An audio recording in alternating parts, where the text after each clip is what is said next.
ትርታ 97.6 ኤፍኤም ትርታውን ያዳመጡ አብረውን ይቆዩ። በመተባበር በአፍሪካ የንጹህ ኤነርጂ ሽግግር ሂደት ውስጥ ሚናዋን እየተወጣች እንደምትገኝ የአፍሪካ ምሁራን ገለጹ። የኢትዮጵያ ሀገር በቀል የአየር ንብረት ለውጥ መፍትሄዎች ሌሎች የአፍሪካ ሀገራት ትምህርት የሚሆን ነው ብለዋል። በሌሴቶ ብሔራዊ ዩኒቨርሲቲ የሚሰሩትና በአፍሪካ የሚገኙ አንጋፋ የቤተ መጻሕፍት ባለሙያዎች መካከል አንዱ የሆኑት ዶክተር ቡሄሌ ምምባምቦ ታታ አዲስ አበባ የኢትዮጵያ አስገራሚ የአረንጓዴ ኢኒሼቲቭ ተምሳሌት ናት ሲሉ ገልጸዋል። መዲናዋ ይበልጥ አረንጓዴ እየሆነች የመጣችበት መንገድ እንዳስገረማቸው ጠቅሰው በአዲስ አበባ እየተተከሉ ያሉ በርካታ ዛፎች ከተማዋን እንዳስዋባትም ተናግረዋል። በሌላ በኩል ኢትዮጵያ የንጹህ ኤነርጂ ተጠቃሚነትን ለማረጋገጥ እያከናወነች ያሉ ስራዎችን ያደነቁት ባለሙያዋ የታላቁ የኢትዮጵያ ህዳሴ ግድብ መመረቅ ይህንኑ ውጥን የሚያሳካ ነው ብለውታል። ህዳሴ ግድብ በጠቅላይ ሚኒስትር አብይ አህመድ አማካኝነት ጳጉሜ 4 ቀን 2017 ዓ.ም የአፍሪካ መሪዎች በተገኙበት መመረቁ ይታወቃል። ዶክተር ቡሄሌ ምምባምቦ ኢትዮጵያ የንጹህ ኢነርጂ ስራዋ በትክክለኛ መንገድ ላይ እንደሚገኝ ጠቅሰው እንደ ህዳሴ ግድብ ያሉ ፕሮጀክቶች ወደ አረንጓዴ ኢነርጂ ሽግግርን የበለጠ የሚያፋጥኑ ነው ሲሉ የገለጹት ህዳሴ ግድብ በኢትዮጵያውያን የጋራ ጥረት የተሳካ ታሪካዊ ፕሮጀክት ነው ሲሉም ተናግረዋል። ኢትዮጵያ ፀሐይን ጨምሮ የተለያዩ የኢነርጂ አማራጮችን በመጠቀም ብክለትን ለመቀነስ እያከናወነች ያለችው ተግባር ለሌሎች አርአያ የሚሆን ነው ብለዋል። የጋና ዩኒቨርሲቲ የኢንፎርሜሽን ስተዲስ የትምህርት ክፍል መምህርና የዓለም አቀፍ የቤተ መጻሕፍት ማህበራትና ተቋማት ፌዴሬሽን ሰብሳቢ ሞኒካ ሜንሳ በበኩላቸው ኢትዮጵያ የአየር ንብረት ለውጥን በመከላከል አረንጓዴ ኢኮኖሚ ለመገንባት እየወሰደቻቸው የሚገኙ እርምጃዎችንም አድንቀዋል። በሳውዲ አረቢያ በአስቸጋሪ ሁኔታ ውስጥ ያሉ ዜጎች ወደ ሀገር ቤት የመመለስ ስራ ተጀመረ። መንግስት እየተከተለ ባለው ዜጋ ተኮር የዲፕሎማሲ ፖሊሲ መሰረት በአረብ ሀገራት በአስቸጋሪ ሁኔታ ውስጥ የሚገኙ ዜጎች ወደ ሀገር ቤት የመመለሱ ስራ በትኩረት እየተሰራ ይገኛልም ተብሏል። በሳውዲ አረቢያ ሪያድ የሚገኙ ኢትዮጵያውያን ወደ ሀገር ቤት የመመለስ ስራው መስከረም 5 ቀን 2018 ዓ.ም የተጀመረ ሲሆን በመጀመሪያው ዙር 100 ወንዶችን ወደ ሀገር ቤት መመለስ ተችሏል። ለተመላሽ ዜጎች በአየር ማረፊያና በማቆያ ማዕከላት ተገቢውን ድጋፍና እንክብካቤ የማድረግና ከቤተሰብ ጋር የማቀላቀል ስራም እየተሰራ ይገኛል። በተጀመረው ዜጎችን ወደ ሀገር ቤት የመመለስ ስራ 25000 ዜጎችን ከሳውዲ አረቢያ ለመመለስ እቅድ ተይዟል። ለዚህም በሳምንት 3 ቀን በየቀኑ 3 ጊዜ በሚደረግ በረራ ዜጎችን የመመለሱ ስራ የሚቀጥል መሆኑንም ተጠቁሟል። ከሀገር ውስጥና ከባህር ማዶ ያዘጋጀናቸው ዜናዎቻችን መደመጣቸውን ቀጥለዋል። ሀገራዊ ጉዳዮችን አጠናቀን አሁን ደግሞ ከውጭ ወዳገኘናቸው ዜናዎቻችን አልፈናል። በአፍሪካ ግዙፉ የአሊኮ ዳንጎቴ የነዳጅ ማጣሪያ ፋብሪካ ስራ መጀመሩን ተገለጸ። የናይጄሪያዊ ባለሀብት አሊኮ ዳንጎቴ የነዳጅ ማጣሪያ ፋብሪካ በ60 ቀናት ውስጥ 1.1 ቢሊዮን ሊትር ነዳጅ ለገበያ ማቅረቡ ተገለጸ። የነዳጅ ማጣሪያ ፋብሪካ ስራ የጀመረበት አንደኛ ዓመት አከባበር ላይ ባለሀብቱ አሊኮ ዳንጎቴ ፋብሪካው ከሰኔ እስከ መስከረም ወር መጀመሪያ ድረስ ብቻ 1.1 ቢሊዮን ሊትር ነዳጅ ለሀገር ውስጥና የውጭ ገበያ ማቅረቡን ተናግረዋል። ፋብሪካው የናይጄሪያን የነዳጅ ፍላጎት ሙሉ በሙሉ የመሸፈን አቅም እንዳለው የገለጹት አሊኮ ዳንጎቴ በዓለም የነዳጅ ግብይት ውስጥ በመግባት ለሀገሪቱ የውጭ ምንዛሬ እያስገኘ መሆኑንም ጠቅሰዋል። በሀገሪቱ 2 የአፍሪካ ሀገራት ብቻ ነዳጅ እንደማያስገቡ በመጥቀስ ሌሎች የአፍሪካ ሀገራት ነዳጅ ከውጭ በማስገባት ለከፍተኛ ወጪ እንደሚዳረጉም ተናግረዋል።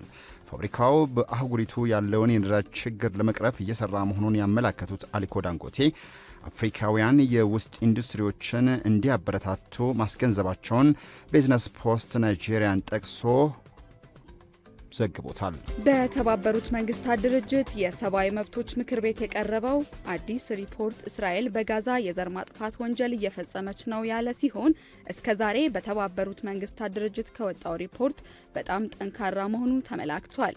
ከግኝቶቹ መካከል የእስራኤል የጸጥታ ኃይሎች በጋዛ ፍልስጤማውያን ላይ ወሲባዊና ጾታን መሰረት ያደረጉ ጥቃቶችን ፈጽመዋል። ይህም በጥቃት ሰለባዎች ላይ ከፍተኛ አካላዊና ስነ ልቦናዊ ጉዳት የሚያስከትሉ አስገድዶ መድፈርን፣ የጾታ ማሰቃየትንና ሌሎች የወሲብ ጥቃትን ይጨምራል ይላል። ይህ ሁከት የፍልስጤምን ሕዝብ ለመስበር ለማዋረድና ሙሉ ለሙሉ ለማንበርከክ የጋራ ቅጣት አካል ሆኖ ጥቅም ላይ ውሏል ብሏል። ኮሚሽኑ በተጨማሪም የእስራኤል ወታደሮች መውለድን ለመከላከል የታቀዱ እርምጃዎችን መውሰዳቸውን አረጋግጧል። በጋዛ ትልቁ የወሊድ ክሊኒክ ላይ ጥቃት መሰንዘሩን የሚያመላክት ሲሆን 4000 ጽንሶችንና 1000 የወንድ የዘር ናሙናዎችን ያልተወለዱ እንቁላሎችን ወድመዋል ሲልም የተባበሩት መንግስታት ሪፖርት ያመላክታል። እስራኤል በጋዛ ፍልስጤማውያን ላይ የዘር ማጥፋት ወንጀል እየፈጸመች ነው ያለውን የተባበሩት መንግስታት ድርጅት አጣሪ ኮሚሽን ያቀረበውን ሪፖርት የተዛባና ሐሰት ስትል እስራኤል በበኩሏ ውድቅ ማድረጓን ነው። የጠቅላይ ሚኒስትር አብይ አህመድ የመደመር መንግስት የተሰኘው መጽሐፍ ትላንት አመሻሽ በይፋ ተመርቀዋል። በመጽሐፉ ላይ ምልከታቸውን ካቀረቡት መካከል አንዱ የሆኑት በሚኒስትር ማዕረግ የጠቅላይ ሚኒስትር የምስራቅ አፍሪካ ጉዳዮች አማካሪው አቶ ጌታቸው ረዳ መጽሐፉ ወደ ፖሊሲ ቢቀየር ይበልጥ ተጠቃሚ የሚሆኑ ሀሳቦችን አግኝቼበታለሁ ብለዋል። መጽሐፉን ለመጻፍ ያነሳሳቸው ቁጭትና መንፈሳዊ ቅናት እንደሆነ ያመላከቱት ጸሐፊው ጠቅላይ ሚኒስትር አብይ አህመድ የመደመር መንግስት መጽሐፍ ከዚህ ቀደም የታተሙት መደመር፣ የመደመር መንገድ፣ የመደመር ትውልድ የተሰኙ መጽሐፍት ተከታታይ መሆኑን አውስተዋል። በቀጣይም የመደመር ስሌት በፍሬሊዮን በሚል ርዕስ 5ኛ ተከታታይ ክፍል ሊኖረው እንደሚችልም አስታውቀዋል። ኢትዮጵያ የመግቢያና መውጫ በሯን ታዘጋለች። ኢትዮጵያ የመግቢያና መውጫ በር ጉዳይን በተመለከተ በሰላማዊ መንገድ ለመነጋገር ከሚዘጋጅ ሀገር ጋር ለመነጋገር ዝግጁ ነች። ነገር ግን ኢትዮጵያ የጂኦግራፊ እስረኛ ትሆናለች ብሎ የሚያስብ ኢትዮጵያዊ ካለ እርሱ የሞተ ነው ብለዋል። ኢትዮጵያ ሰላምን ታስቀድማለች፣ ድህነትን ትፋለማለች፣ መግቢያና መውጫዋንም ታዘጋጃለች። ኢትዮጵያ መግቢያና መውጫ በሯን ስታሳካ እዚህ ካለነው ግማሾቻችን በህይወት ላንኖር እንችላለን። ለልጆቻችን ግን የተዘጋ በር አናስረክባቸውም። ኢትዮጵያ ትችላለች ሲሉም ተናግረዋል።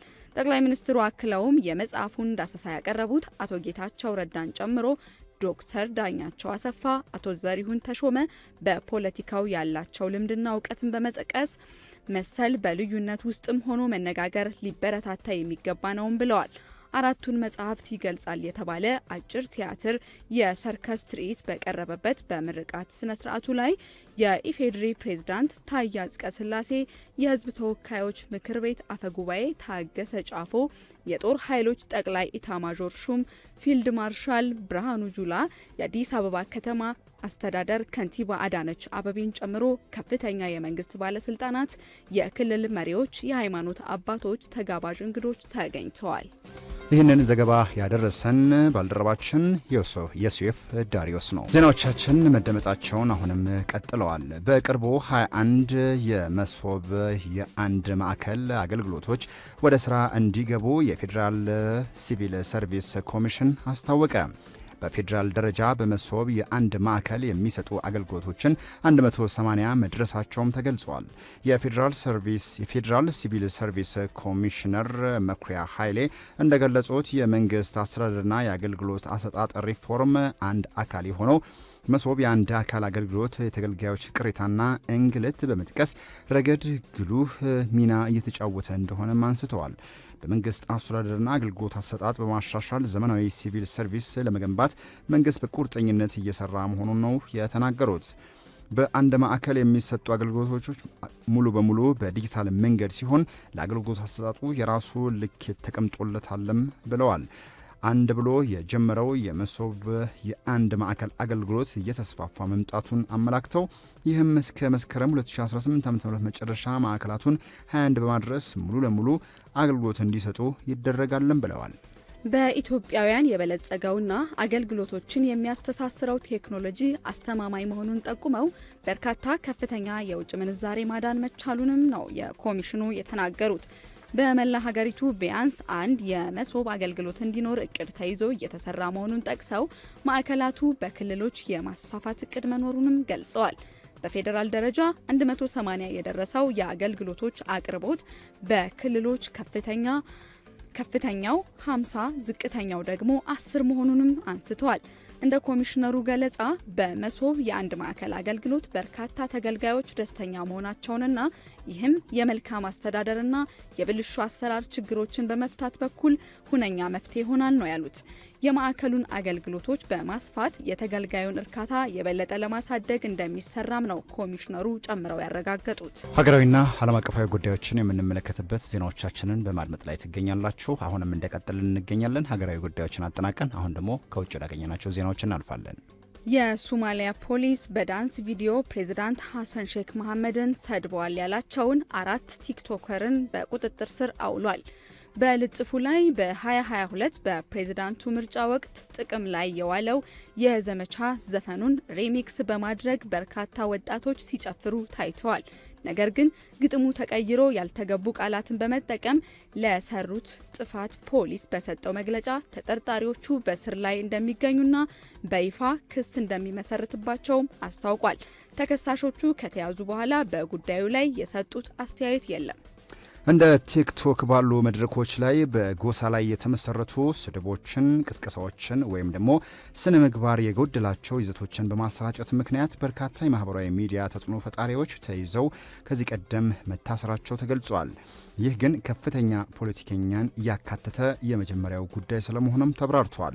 ባለፈው ዓመት ነሐሴ ወር 7 ቲክቶከርስ በዋና ከተማዋ ሞቃዲሾ ህዝባዊ አመጽ በማነሳሳትና ብልግናን በማስፋፋት የ6 ወራት እስር ተፈርዶባቸውም እንደነበረ ዘገባው አስታውሷል።